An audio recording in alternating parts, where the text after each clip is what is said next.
Hello, everyone. I'm very delighted to be part of the Neurodiversity India Summit.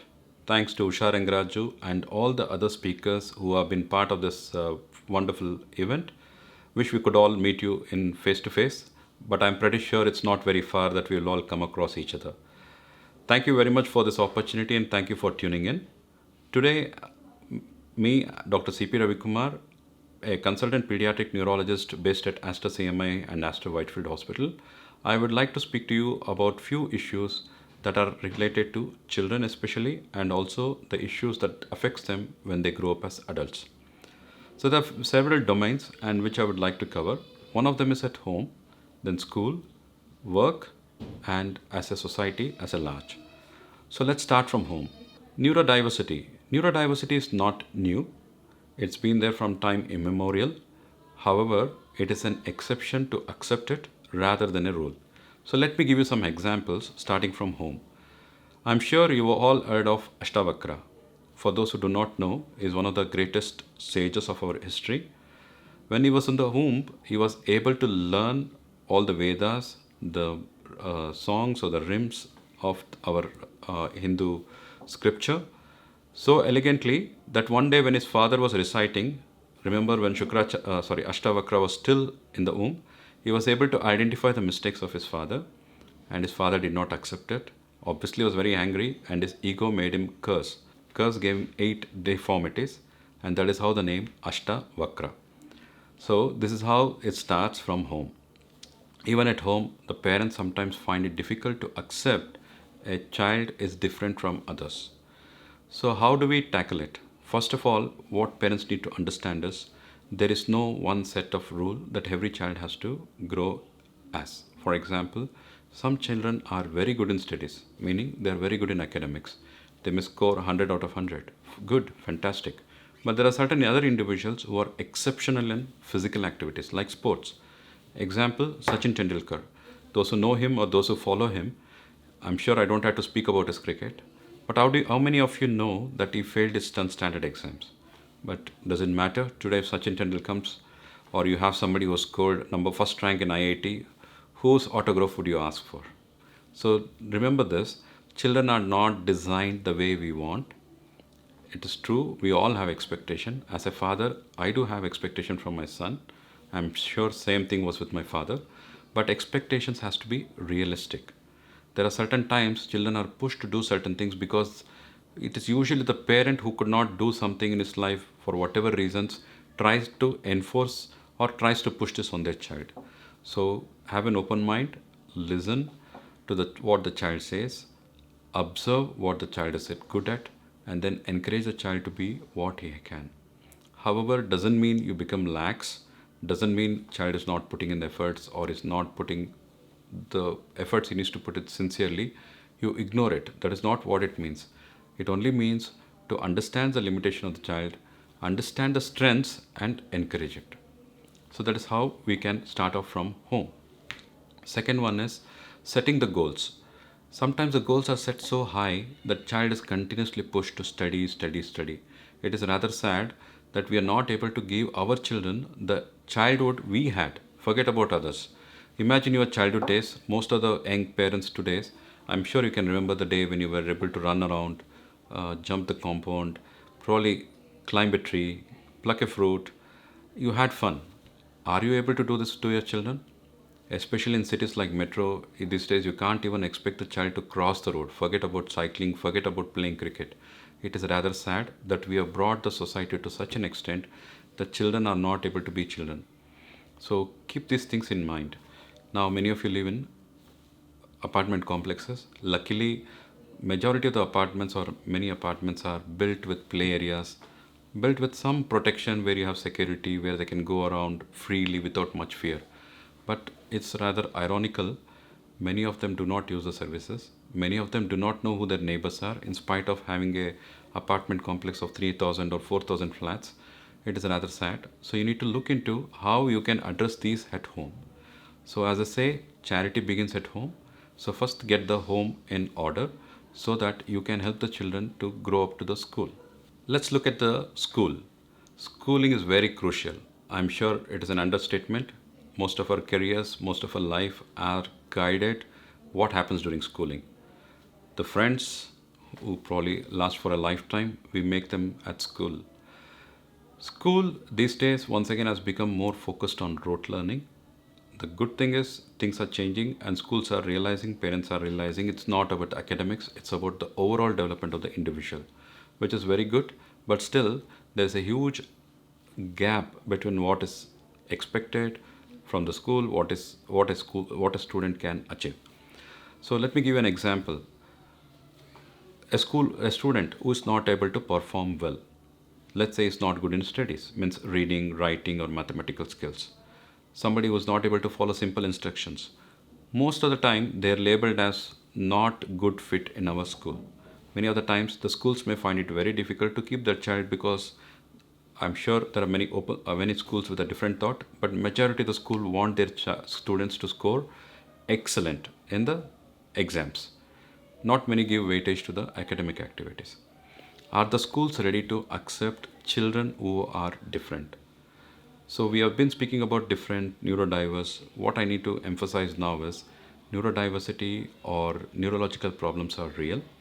Simple examples or well-known examples are autism, hyperactivity, dyslexia, dyspraxia. All these things can be picked up at school age, and they can be helped and guided. But are the teachers ready? Now let's look at the history. I think there's always been a discrimination between who can do well, who cannot do well.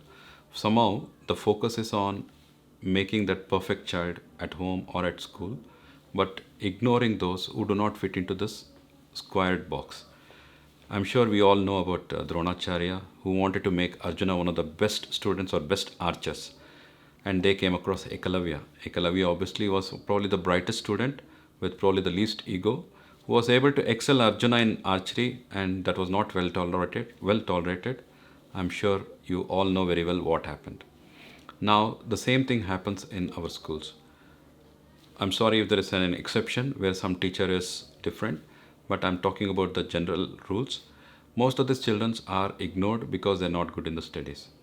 Many a times parents are not ready to accept what the school teacher tells them. Often the problem what I hear from the school teachers is parents complain, I'm paid you so much fees for you to do the work and not to tell me that my child has a problem. So how do we win in this situation? I don't think anybody wins.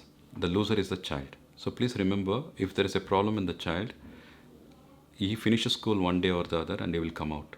Whether it may be a ABC school or a XYZ school, it doesn't matter. At the end of the day, he has to live a life beyond the age of the parents. So if you do not prepare this child, if you do not accept what is a problem, or do not make an effort to find a solution, it will be a big problem for the child for the rest of the life. So how do we address it? Wherever possible, if you think your child is not good in reading, what is the issue? Does he have a problem with the vision? Does he have a problem in understanding? Is it just that he has dyslexia, he is not able to read well? What is it? So we need to ask this question. Is it just inattention? Maybe he has attention issues that needs to be helped. Now how do teachers approach this? One of the foremost things is teachers to understand, just because a child is not able to do very well in mathematics, it doesn't mean he's dull or dumb. Maybe he has problems with calculations. The medical term is dyscalculia. More than terms or more than terminologies, what we need to understand is, before we label as to be a dumb child, or before we label as a lazy child, we need to see if there is a reason why the child is not able to perform. There is a bigger context which may be not relevant to this conference. For example, problems at home. It may be possible parents are fighting. There may be financial stress. There may be struggle with their survival because of job losses, because of their loans, whatever it is. This will definitely have an impact on the child's well-being, child's emotional status. This will invariably affect the education. These things has to be addressed before we label the child to be a inappropriate or a dumb child. Now, how do we address it? Once you identify, what you need to probably as a teacher is to look into, is there any help within the school where you can discuss and find out how you can find out what is the problem in the child. The next step is to have an open discussion with the parent, and if ideal, you should always have an engagement with other medical professionals or healthcare professionals who can guide you or who are experienced in handling such situations. This will help you to probably understand what is the problem with the child, how to convey this information to the parents, and also to convey to the parents where they can seek help. Just telling a child your child has a problem, we cannot deal with it, doesn't help. Many a times we see that parents are going around in circles to find the right people and they're not able to get the appropriate help. So it is very important. We need to make sure we have openness, identify these children and also guide them. So how can you help them? Just because a child is not doing homework, we cannot consider them to be neurodiverse and let them be what they have to be. Certain expectations have to be set right from day one, and children have to be helped a little bit of push to achieve that goal. So how do you do that? For example, a child with a reading disability. So he may have difficulty to read, but is very good in understanding. He can give you the answers, but he is not able to read the letters. In such cases, those children, if they are identified and if they are formally assessed and if it is confirmed they have reading disability, somebody can read out the question. He doesn't have to be helped with the answer. Just read out the question. He has to write. And the same way, a child may have difficulty in fine motor function, basically because of something happened at birth. He may have struggle in writing, but he may be very good in typing. He may be very good in vocalization. So you can read out the question and he can give you the answers, or you can type the answers. At the end of the day, when we assess, let's say you're asking what is 2 plus 2. We want to understand whether he can add this 2. Does he understand the concept of addition? And can he give us the right answer? It can be verbal, written, or it can be typed. But the thinking is going on. So that is what we are assessing. But these are often not given true weightage in our examination system. Wherever in the world, it's not just in India. We emphasize in somebody who had set a process. You have to write the answer on the paper, on a black and white paper, and the examiner will score it later. And everybody is expected to fit to that box because that is how it was done. So maybe thinking out of the box and accommodating, not to give them an advantage, but just to accommodate their challenges will make a big difference. Second one is do a buddy system. This buddy system was there for very long. I do not know these days how this has been completely missed. Having a small group where each child can help the other one. Somebody is very good in maths, somebody is very good in history, somebody is very good in science. How do you make a small group, identify their strengths and put them together so they can help each other before we think of tuitions? These days, children have to go to school, children have to go to tuitions, there is no play.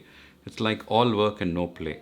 So see how you can accommodate their challenges within the school setting without having to have extra tuitions or extra work within the time frame. So children can be children. Children can have the school time and also play time. Okay, that's about the school. School, I mean even the college. Sorry, I did not emphasize on it. It covers both school and the college. Now let's talk about work. I'm sure majority of you are working in big companies, running companies, and understand the concept of neurodiversity. So let's go back to once again to our Hindu scriptures. I don't know how many of you know about Shukracharya. Shukracharya is one of the Navagrahas. Not many of you know that he was blind, but he was also one of the greatest sages, and he was also the guru of the Asuras.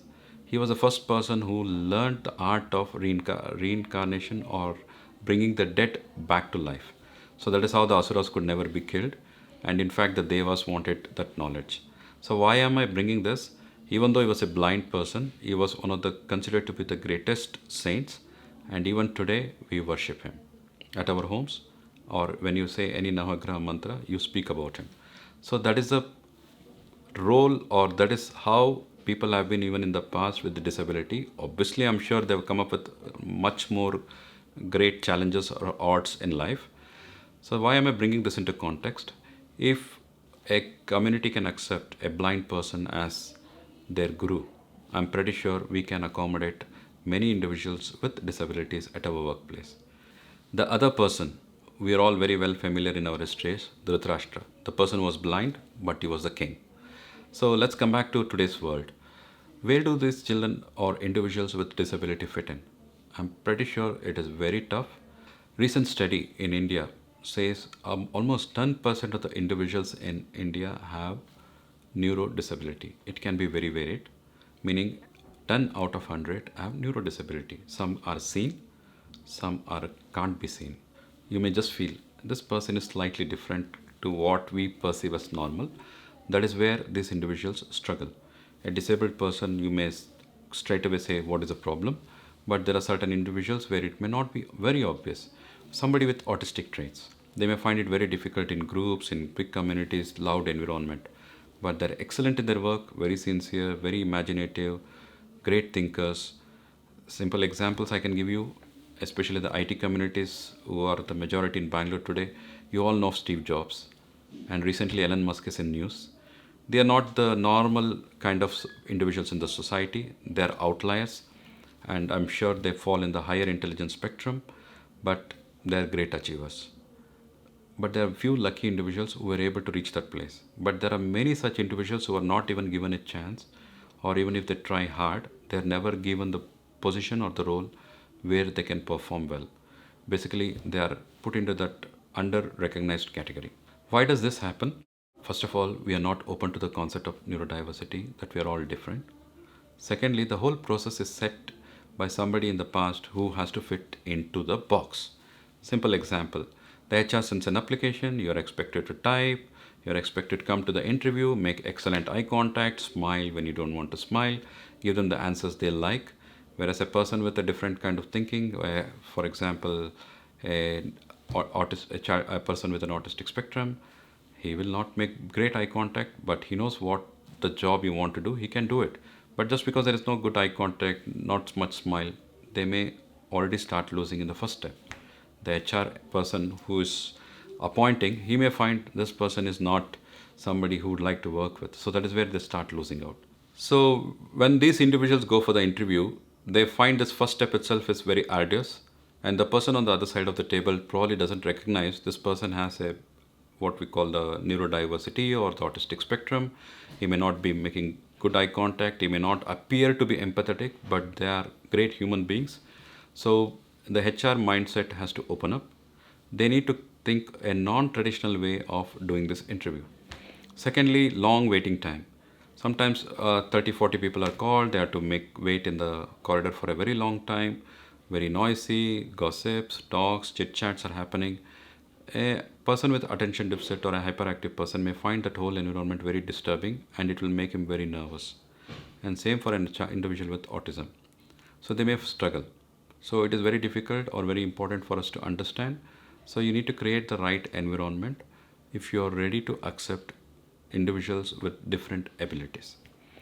And once they come into the work, let's say now it's very good to say I need to take names of certain companies like SAP, which started autism at work in 2013, and it's more than a decade now, and they've employed huge number of individuals with autism, and they've been providing a phenomenal success in the workspace. And there are a lot of case studies which I'm sure many of you are aware of, and they're able to make a big contribution to the company in its day-to-day work. So how did they do it? I'm sure we can read their case studies and try to implement, if not everything, wherever possible, a small steps, simple accommodations can make a huge difference in the lives of these individuals and their families. Now, once they join, these individuals may need a certain accommodation. It doesn't have to be great. A simple steps. For example, wearing an headphone. Many of us wear headphones and listen to music. We say that's cool. But an individual wears an headphone to cut off all the noise and focus on his work. It's seen as odd. So these things we need to remember. Simple examples, somebody is left-handed. All our devices are made up for a right-handed person. For example, the mouse is on the right, the right click or left click, the functions are all designed for a right-handed individual. Can you make these small accommodations? If you are sharing a workspace, can you be tolerant towards your colleague who may be left-handed, who has shifted everything to the other way around? So these simple steps you can take at your workspace before thinking of making giant strides. Now, once you make these changes, somebody has problems attending meetings, long meetings, late nights, parties. Somebody may not like parties, very noisy, very crowded. That's fine. So accept it as it is. Let it not become the topic of gossip the next day because one colleague did not attend parties or doesn't attend parties. So let's not start gossip on it, on why he's not attending. Just accept as is. So these simple steps can help. Some of the case studies like HP or SAP, they have been able to set up a buddy system which was there in the school, in the same at the workplace. They've made like small groups of 4:1 ratio, like four so-called normal individuals and one is neurodiverse individual, where their strength and weakness can be supported.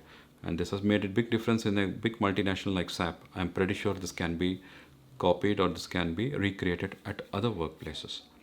So that's it about the workspace. And let's see how we can change the society. If you have changed your home, if you have changed your school, college, if you have changed your workplace, then you have very much addressed the problems in the society. Basically, the society will take care of itself if these three domains are addressed. Finally, let me summarize what we have discussed so far. Neurodiversity is real. It has to be identified, it has to be accepted, and it has to be helped. There is no way we can run away from this problem. And ironically, this problem is only increasing, especially in metropolitan cities like Bangalore, or even if you look at data from the Silicon Valley of US, some of the number of individuals with neurodiversity are huge.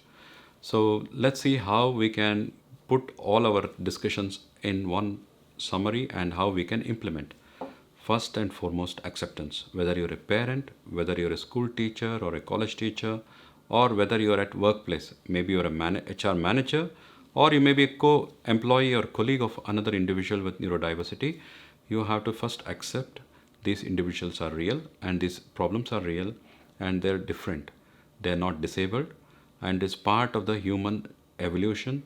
If you go into genes, you will get to know a lot, but it's part of the evolution. Secondly, awareness. As most of you must have heard and listened to these talks, and the fact that you all come here shows that you already know some knowledge about neurodiversity.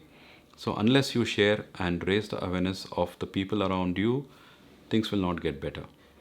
Sharing and improving awareness in the surrounding community, family, and colleagues is very important. Yes, now awareness is there. The next step is to accommodate.